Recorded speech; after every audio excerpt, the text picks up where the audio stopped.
नमस्कार दोस्तों, आज हम आपको पाचक की कथा के बारे में जानकारी प्राप्त करने वाले हैं। हिंदू पंचांग अनुसार प्रत्येक माह में 5 ऐसे दिन आते हैं जिसमें कोई भी शुभ कार्य नहीं किए जाते हैं। ऐसी भी मान्यता या धारणा है कि इन दिनों में मरने वाले व्यक्ति परिवार के अन्य 5 लोगों को भी साथ ले जाते हैं।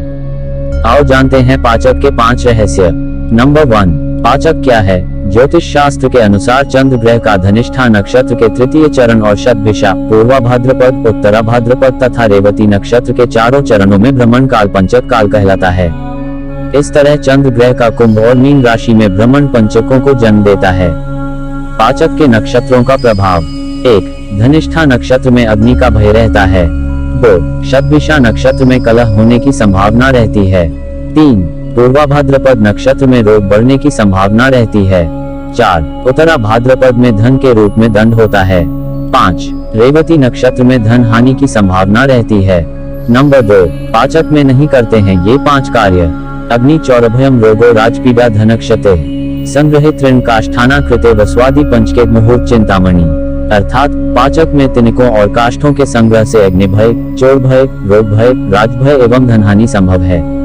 1, लकड़ी एकत्र करना या खरीदना। 2, मकान पर छत डलवाना। 3, शव जलाना। 4, पलंग या चारपाई बनवाना और दक्षिण दिशा की ओर यात्रा करना। समाधान: यदि लकड़ी खरीदना अनिवार्य हो तो पाचक काल समाप्त होने पर गायत्री माता के नाम का हवन कराएं। यदि मकान पर छत डलवाना अनिवार्य हो तो मजदूरों को मिठाई खिलाने के पश्चात ही छत डलवाने का कार्य करें। यदि पंचक काल में शव दाह करना अनिवार्य हो तो शव दाह करते समय 5 अलग पुतले बनाकर उन्हें भी अवश्य जलाएं। इसी तरह यदि पाचक काल में पलंग या चारपाई लाना जरूरी हो तो पाचक काल की समाप्ति के पश्चात ही इस पलंग या चारपाई का प्रयोग करें। अंत में ये कि यदि पाचक काल में दक्षिण दिशा की यात्रा करना अनिवार्य हो तो हनुमान मंदिर में फल चढ़ाकर यात्रा प्रारंभ कर सकते हैं। ऐसा करने से पाचक दोष दूर हो जाता है। नंबर 3, पाचक के प्रकार जानिए। 1, रविवार को पड़ने वाला पाचक रोग पंचक कहलाता है। 2, सोमवार को पड़ने वाला पाचक राज पंचक कहलाता है। 3, मंगलवार को पड़ने वाला पाचक अग्नि पंचक कहलाता है। 4, शुक्रवार को पड़ने वाला पाचक चोर पंचक कहलाता है। 5, शनिवार को पड़ने वाला पाचक मृत्यु पंचक कहलाता है। 6, इसके अलावा बुधवार और गुरुवार को पड़ने वाले पंचक में ऊपर दी गई बातों का पालन करना जरूरी नहीं माना गया है। इन 2 दिनों में पड़ने वाले दिनों में पाचक के 5 कामों के अलावा किसी भी तरह के शुभ काम किए जा सकते हैं। नंबर 4, पाचक में मौत का समाधान। गरुड़ पुराण सहित कई धार्मिक ग्रंथों में उल्लेख है कि यदि पाचक में किसी की मृत्यु हो जाए तो उसके साथ उसी के कुल खानदान में 5 अन्य लोगों की मौत भी हो जाती है। शास्त्र कथन है: धनिष्ठ पंचकम ग्रामे शतभिषा कुल पंचकम, पूर्वा भाद्रपदा रथ्या चोत्तरा गृह पंचकम, रेवती ग्राम बाह्यम चैतक पंचक लक्षणम।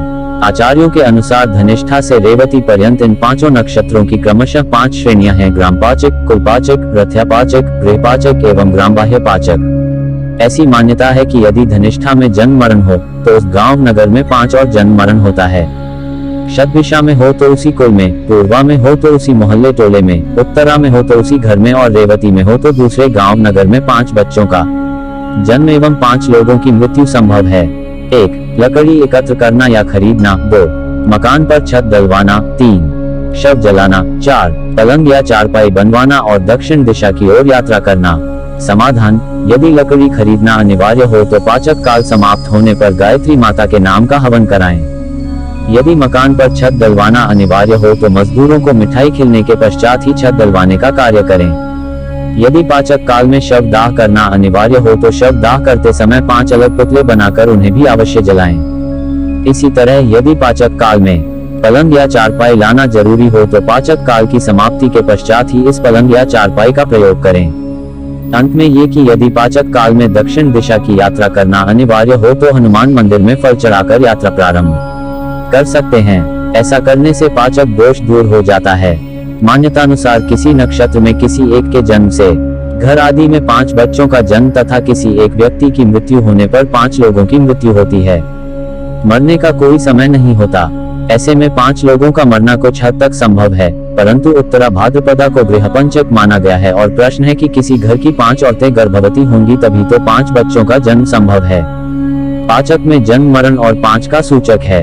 जन्म खुशी है और ग्रह आदि में विभक्त इन नक्षत्रों के तथाकथित फल 5 ग्रह आदि में होने वाले हैं। तो स्पष्ट है कि वहां विभिन्न प्रकार की खुशियां आ सकती हैं। 5 मृत्युओं का अभिप्राय देखें तो 5 ग्रहादि में रोग, कष्ट, दुख आदि का आगम हो सकता है। कारण व्यथा, दुख, भय, लज्जा, रोग, शोक, अपमान तथा मरण मृत्यु के ये 8 भेद हैं। इसका मतलब ये कि जरूरी नहीं कि 5 की मृत्यु ही हो, 5 को किसी प्रकार का कोई रोग, शोक या कष्ट हो सकता है। नंबर 5, पाचक का उपाय। प्रेतस्य दाहम यमदिग्गम त्यजेत शय्यावितान ग्रह गोपनादि च मुहूर्त चिंतामणि। पाचक में मरने वाले व्यक्ति की शांति के लिए गरुड़ पुराण में उपाय भी सुझाए गए हैं। गरुड़ पुराण के अनुसार पंचक में शव का अंतिम संस्कार करने से पहले किसी योग्य विद्वान पंडित की सलाह अवश्य लेनी चाहिए। यदि विधि अनुसार यह कार्य किया जाए तो संकट टल जाता है। दरअसल पंडित के कहे अनुसार शव के साथ आटे, बेसन या कुछ सूखी घास से बने 5 पुतले अर्थी पर रखकर इन 5 का भी शव की तरह पूर्ण विधि विधान से अंतिम संस्कार किया जाता है। ऐसा करने से पाचक दोष समाप्त हो जाता है। दूसरा ये कि गरुड़ पुराण अनुसार अगर पाचक में किसी की मृत्यु हो जाए तो उसमें कुछ सावधानियां बरतना चाहिए। सबसे पहले तो दाह संस्कार संबंधित नक्षत्र के मंत्र से आहुति देकर नक्षत्र के मध्यकाल में किया जा सकता है। नियम पूर्वक दी गई आहुति पुण्यफल प्रदान करती है। साथ ही अगर संभव हो दाह संस्कार तीर्थ स्थल में किया जाए तो उत्तम गति मिलती है।